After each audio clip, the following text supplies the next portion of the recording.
Então, pessoal, agora com vocês, diretamente de São Paulo, Guilherme Mota, né, vai falar um pouquinho aí sobre um assunto que eu curto muito, né, dissecando e entendendo pipelines de entrega de software, né. Então, Mota, vai que é tu. Bom dia, pessoal. Tudo bem? Todo mundo está me escutando bem?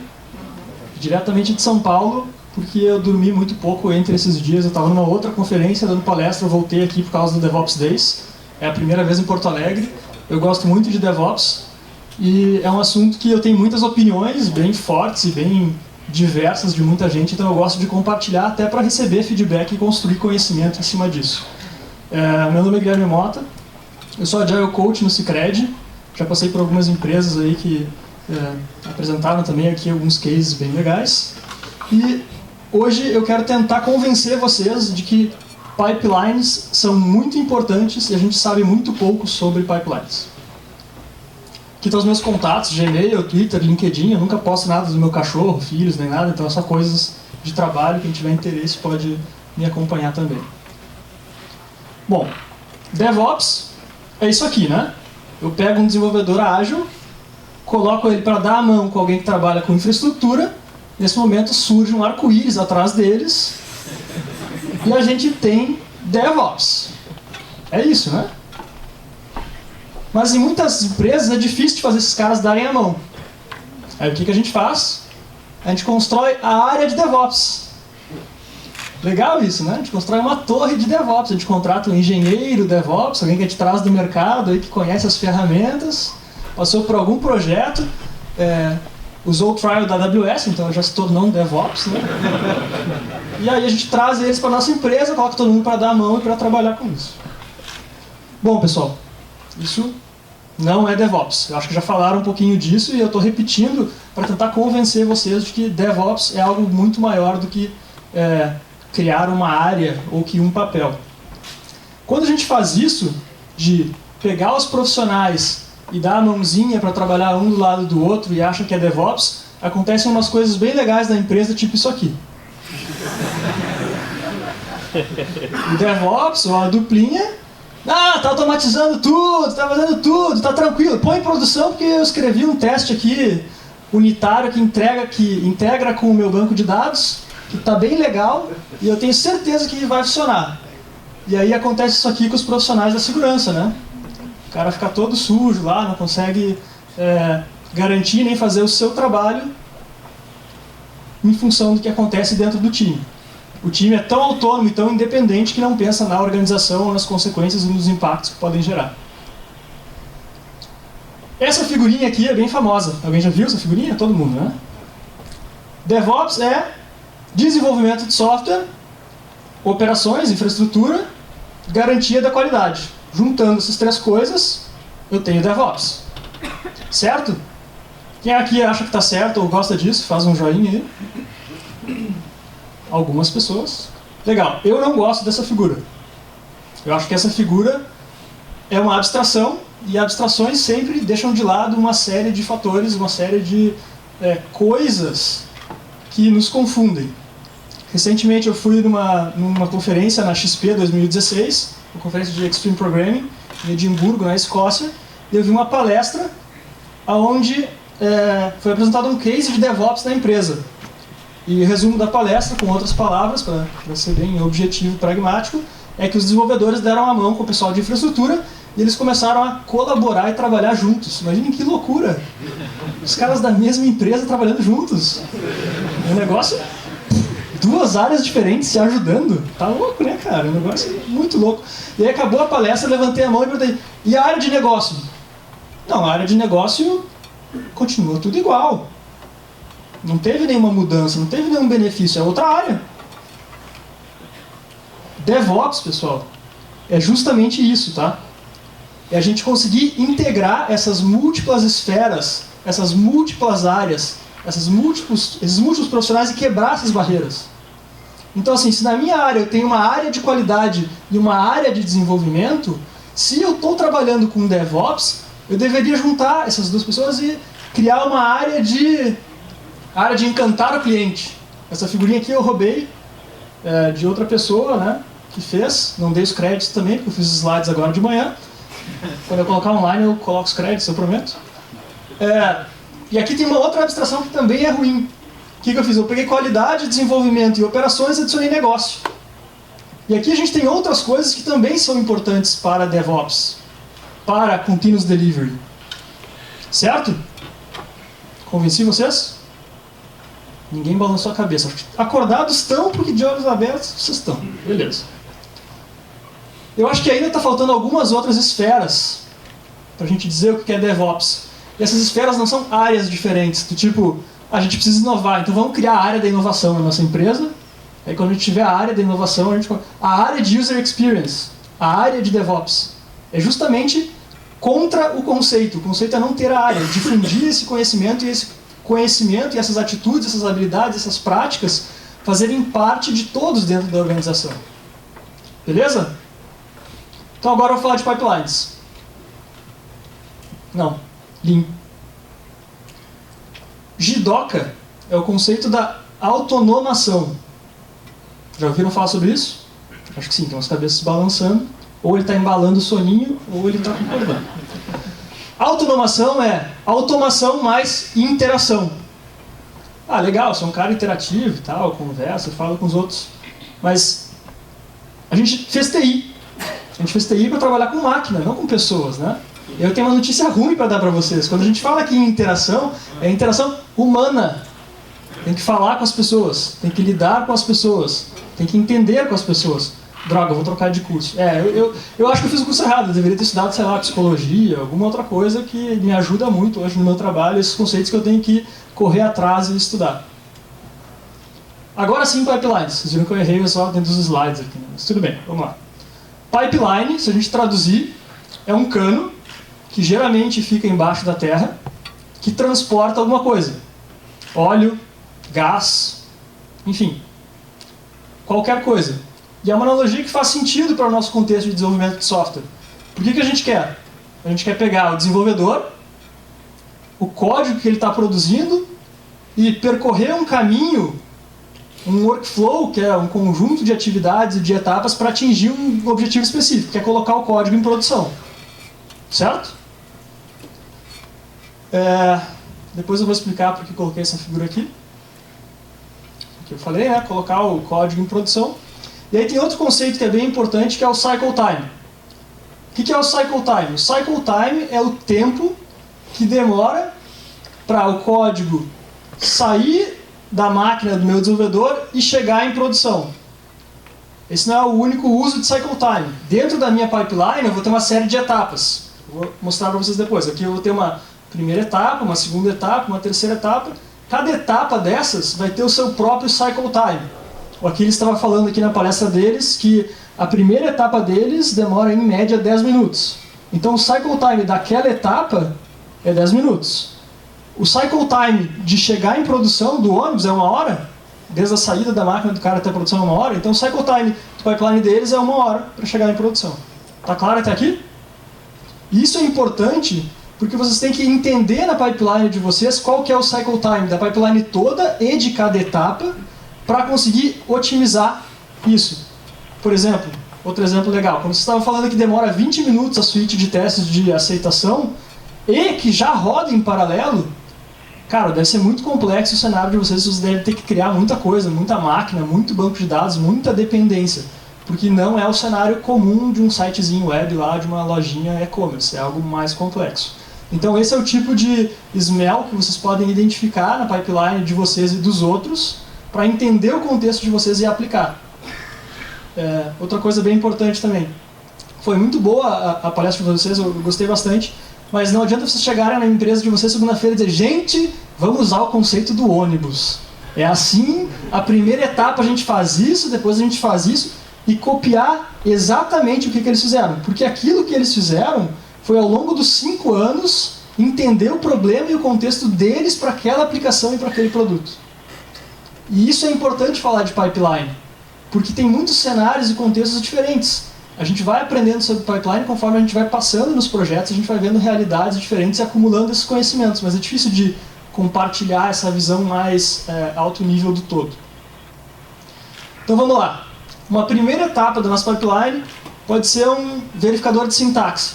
Eu acho que ali onde vocês tinham um lint, né? É de Java? JavaScript? Tinha um lint de Python e JavaScript. Vocês podem ter de diferentes linguagens, de diferentes tecnologias, algo que vai olhar o código de vocês e, putz, faltou um ponto e vírgula. Eu preciso ir até a produção sem esse ponto e vírgula? Não, né? Eu preciso compilar sem ponto e vírgula? Não. Eu vou interromper a minha pipeline no estágio mais rápido que me der o feedback mais curto possível. Então eu acho que vocês rodam primeiro os testes unitários e depois fazem lint? Em paralelo. Legal. Se qualquer uma dessas coisas falharem, já não segue para frente. Mas então assim, entendendo o contexto, não é que está certo ou errado eu ter colocado aqui o syntax checker primeiro. É só porque foi o meu pensamento de ser algo que executa bem rápido e dá o feedback. Próxima etapa, testes unitários. Mas a minha aplicação não tem teste unitário. Estranho. Eu faço uma camada front-end. Eu consumo serviços. Os meus serviços têm testes unitários, eles são bem testados. Não tem lógica? Não tem lógica nenhuma. A gente só pega a informação e transporta. Eu já passei por isso e me convenceram a não ter testes unitários. Aconteceu que, depois de algumas semanas ou meses, começou a ter lógica naquela interface, que era só uma interface sem lógica, não tinha testes unitários e gerava um monte de problema por não ter testes unitários. Então tomem cuidado, mesmo quando parece que não faz sentido escrever testes unitários, talvez faça. Guardem isso na cabeça de vocês. Outra coisa muito legal é o conceito de teste unitário, né? Eu já vi empresas que falam do teste unitário manual. Não, porque eu divido meu teste aqui, na unidade, eu faço ele manual. Tenho 100% de cobertura de teste unitário manual. Eu testo tudo. Não existe teste unitário manual, gente. Teste unitário é automatizado, ok? Mocks e stubs. Eu demorei muito tempo para entender a diferença entre mocks e stubs e o tempo inteiro eu esqueço, então eu vou trazer uma analogia bem diferente para vocês pensarem. O que é um stub? Vocês já se relacionaram com uma criança de 5 anos? Ela só vai responder para vocês por quê. Qualquer coisa que vocês falarem, ela vai dizer por quê. Por quê? Tudo que tu explicar para ela, ela vai repetir. Por quê? Isso é um stub. Vai dar sempre a mesma resposta. Um mock seria uma classe criança que eu vou instanciar comportamentos específicos. Por exemplo, quando eu disser para ela, vai escovar os dentes, ela vai escovar os dentes. Ela não vai me perguntar por quê. Se fosse um stub, me perguntaria por quê. Péssima analogia, né? Não vou usar mais, eu prometo. Uma próxima etapa seria a etapa de compilação. Eu vou pegar aquela minha linguagem, aquela minha tecnologia, aquele código-fonte que o meu desenvolvedor pode ter utilizado Brains, ele pode ter usado Trunk-Based Development, enfim, tem uma série de estratégias e opções de controle de versão e ferramentas diferentes também, que impactam nas escolhas que tu vai fazer dentro da tua pipeline. Etapa de compilação, beleza? Uma outra etapa são as métricas técnicas. Aí eu estou falando de duplicidade de código que não está sendo utilizado, cobertura de código. Que foi, não? Você vai falar sobre isso?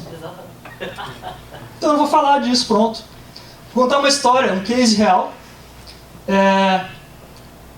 Um time resolveu utilizar o Sonar. Vocês conhecem o Sonar? É uma ferramenta que te dá algumas dessas métricas técnicas. Não vou falar de Sonar. Para de levantar a mão, senão não vou falar de nada, pô. E a pipeline dos caras demorava 15 minutos para levar o código da máquina do desenvolvedor na produção. Legal, tempo muito bom, uma aplicação simples, contexto simples. Uma semana depois, 20 minutos. Outra semana, 25, 35, 1h30. E todo mundo tranquilo, né? Porque deram mais tempo para tomar café, para jogar um PlayStation e tal. E aí a gente foi descobrir que o problema da pipeline estava nessa etapa aqui de extrair métricas técnicas. Porque alguém decidiu usar o Sonar para nos dar algum tipo de indicativo de como está a nossa codebase. E o Sonar, por padrão, ele vem com uma base de dados em arquivo, que está escrito em toda a documentação, não utilize. E aí a gente utilizou. E aí demorava um tempão para gerar essas métricas e a gente não conseguia colocar o código em produção simplesmente por desatenção de quem tinha puxado aí a frente do Sonar. Então, Oi? Ops? Era só Dev, não tinha Ops, não era DevOps. Não, mas sério, esse é um exemplo específico, tá? Mas tem uma série de outros exemplos de outras empresas que eu passei que as métricas técnicas, elas não fazem parte da mesma pipeline que pega o código da máquina do desenvolvedor e coloca em produção. Porque a cadência e a frequência que tu precisa dessa informação não é a mesma de commit. Faz sentido isso para vocês? Por exemplo, eu posso ter um snapshot, uma versão, uma análise do meu código diária, e isso pode ser suficiente para me dizer qual que é o meu número de código duplicado, minha cobertura de testes, etc., que não precisa ser por commit, não precisa gerar 80 vezes durante o dia, porque o delta vai ser muito pequeno. Testes funcionais automatizados. Isso aqui é um assunto bem extenso, assim, com o tempo que eu tenho, que eu já vou estourar, eu não vou conseguir falar muito. Quando a gente começa um projeto Greenfield, é muito fácil a gente olhar para as funcionalidades que a gente tem e escrever testes funcionais automatizados. Com o tempo, começam a surgir desafios diferentes, do tipo, a gente tem muito teste funcional automatizado. O que pode acontecer? Vocês podem chegar num momento que vocês vão ter suítes de testes funcionais automatizados com objetivos e propósitos diferentes. Por exemplo, eu vou criar uma suíte de smoke tests. O que são os meus smoke tests? São testes que não vão cobrir toda a minha aplicação, nem todas as funcionalidades, mas vão passar pelas mais importantes. Aquelas funcionalidades que têm um valor de negócio mais alto, que o meu usuário utiliza mais. E para eu saber quais são as funcionalidades que o meu usuário utiliza mais, eu preciso de analytics, eu preciso de métricas para entender o meu usuário. Beleza? Faz sentido? Aí, nesse momento, eu posso tirar algumas funcionalidades para uma outra pipeline. Pode estar junto com as métricas técnicas, pode estar separado. Eu posso ter N pipelines rodando no meu servidor de integração contínua. Todo mundo sabe o que é integração contínua? É Jenkins, né? Não. Jenkins é um dos possíveis servidores de integração contínua que a gente tem. Também tem uma série de ferramentas diferentes. Tem o TeamCity, tem o SnapCI, tem o Travis, 3 pontinhos, né? Tem uma infinidade. Se eu tivesse um aplicativo de tocar música, que tem bastante gente falando em métodos ágeis sobre essa empresa, agora eu não quis fazer o jabá para eles aqui. Aquele verde, sabe? Você sabe, né? Eu tenho aquele aplicativo em produção há 5 anos e tem uma funcionalidade que é login. Se alguém roubar o meu login, o que ele consegue fazer naquele aplicativo? Ele vai escutar a música da Xuxa, e vai ficar ruim pra mim, porque depois vai aparecer aí nas redes sociais que eu estou escutando a música da Xuxa. Isso não é relevante, entendeu? Login, nesse contexto, nesse cenário que eu estou criando para vocês aqui, se faz 5 anos que funciona o login, nunca deu problema, e eu tenho esse histórico, eu não preciso rodar login por commit. Tem uma pessoa balançando a cabeça, beleza. É só isso que eu queria. O que eu mantenho na minha pipeline? Funcionalidades com alto grau de modificações. Se eu sempre mexo no meu login, o login não é um bom candidato para ficar fora da minha pipeline, que vai sofrer análises e modificações o tempo inteiro. Ele tem que estar aqui dentro dos commits. Estratégias de teste, padrões e frameworks diferentes. O meu teste ele pode ser tão pequeno e específico a ponto de ter um assert. Eu vou fazer uma validação. Eu vou fazer uma verificação no meu código-fonte. E se falhar aquilo, eu sei exatamente o que deu errado, eu sei diretamente no meu código e corrigir aquele problema. Certo? O que isso faz? Com que eu tenha muitos testes na minha codebase, ou pelo meu produto, pelas minhas funcionalidades, mas te dá uma velocidade maior na hora de corrigir. Outra estratégia que é complementar, não é mutuamente exclusiva, é baseada em jornada. Jornada do usuário. Por exemplo, eu quero entrar no meu e-commerce e fazer uma compra. O que é entrar no meu e-commerce e fazer uma compra? Eu sou usuário, eu faço login, eu procuro o produto, eu adiciono no carrinho, eu faço checkout, eu faço pagamento. Quando esse teste falha, é a etapa que falhou para eu ir atrás e identificar esse cenário. Então são estratégias diferentes que impactam na minha pipeline. Porque se eu preciso abrir o meu browser, por exemplo, cara, esse cenário não vai ser executado em menos de 30 segundos e eu não vou conseguir paralelizar isso, por exemplo. Eu queria falar mais disso, mas eu vou ter que seguir, tá? E aí eu posso ter testes que validam o comportamento, testes automatizados que são baseados em critérios de aceite, em histórias de usuário, enfim, tem uma infinidade aqui de opções e abordagens de teste. Eu costumo colocar isso dentro de estratégia de teste que vocês vão ter para a aplicação de vocês, que é um assunto que também é bem extenso para entender. Tem testes não funcionais, automatizados, e aí a gente dá exemplos de segurança e performance, até achei legal que foi uma pergunta que surgiu.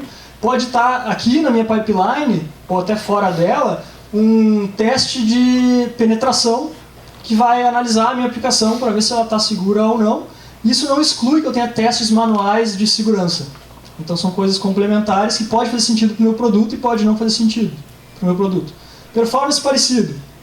Testes de integração. Nem sempre a vida é bela, né? Testar com mocks e stubs pode gerar impactos em outros produtos, em outras aplicações. Eu acho que o contexto de vocês é bem legal, porque vocês sofrem um monte de impactos das integrações de APIs que vocês têm. Então é algo que pode fazer parte da pipeline de vocês. Ambientes. Aqui eu coloquei só produção, mas dentro de uma pipeline pode ter uma série de ambientes diferentes que vai estar fazendo sentido para o contexto de vocês. Pode ter pré-produção, ambiente de aceite para a área de negócio, e pode ter etapas manuais, tá? Nem toda pipeline é 100% automatizada. Ela pode ter um momento em que o negócio vai olhar para um outro ambiente e ele vai aprovar, e quando ele aprovar, esse código vai para a produção. Então são coisas que vocês podem trabalhar dentro do contexto de vocês. E tem uma série de atividades que podem ser manuais. Essa própria aprovação, testes manuais, testes de segurança que vão ser pensados naquela funcionalidade específica, testes de performance, 3 pontinhos. E aí, para fechar, o que eu queria mostrar para vocês é que, utilizando o DevOps, as pipelines, elas interferem e contribuem para tudo isso aqui funcionar. Escalabilidade eu botei numa cor diferente, porque daí depende também da aplicação, né? Você consegue escalar, alguém falou em JElastic hoje aqui de manhã, escalar horizontalmente, não verticalmente, então depende da arquitetura da aplicação. E era isso, pessoal. Obrigado.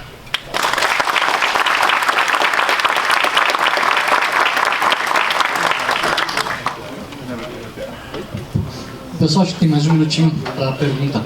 Jabá então. Vai. Happy Hour ágil, segunda-feira, às 8 horas no Beer Market. Quem quiser aparecer, quem gosta de métodos ágeis, desenvolvimento de software, vai lá. Boa. Alguém aí?